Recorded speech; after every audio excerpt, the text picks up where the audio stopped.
Hi hello எல்லாருக்கும் இனிய மாலை வணக்கம். மதியம் ஆயிடுச்சு. எல்லாரும் சாப்பிட்டீங்களா? நான் சாப்பிட்டேன். சண்டே இல்லையா, நம்ம ஊருக்கு வந்திருக்கேன். கிளைமேட் பாருங்க, சில்லுன்னு இருக்கு, நல்லா இருக்கு. காலையிலே எழுந்திருச்சு குளிச்சுட்டு அழகா ஃப்ரெஷ்ஷா மங்களகரமா கிளம்பி எங்க வந்திருக்கேன்னு பார்த்தா ஆடு மேய்க்க வந்தாச்சு. நம்மளோட அன்றாட வேலைகளை ஸ்டார்ட் பண்ணியாச்சு. ஆட்டை கூட மேய்ச்சிருவாங்க. நான் சாதுமா அங்க என்ன பண்றீங்க? அடி பிச்சு போடுவாங்களா? போக கூடாது. நான் இங்க இருக்க, எங்கேயோ போய் காட்டுக்குள்ளார பாருங்க. எம்மாடி, உங்க வீட்டுல உள்ள வானரங்களும் இப்படிதான் இருக்குமா என்ன?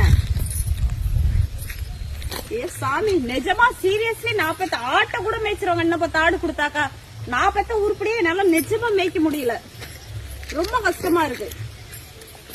Okay bye. எல்லாரும் பார்த்து பத்திரமா இருங்க, சாப்பிடுங்க. சண்டே நான்வெஜ் சாப்பிட்டுட்டு நல்லா படுத்து தூங்கி நாளைக்கு அறக்க பறக்க வேலைக்கு போறவங்க எல்லாம் எழுந்திரிச்சு ஓடணும்ல. So okay bye.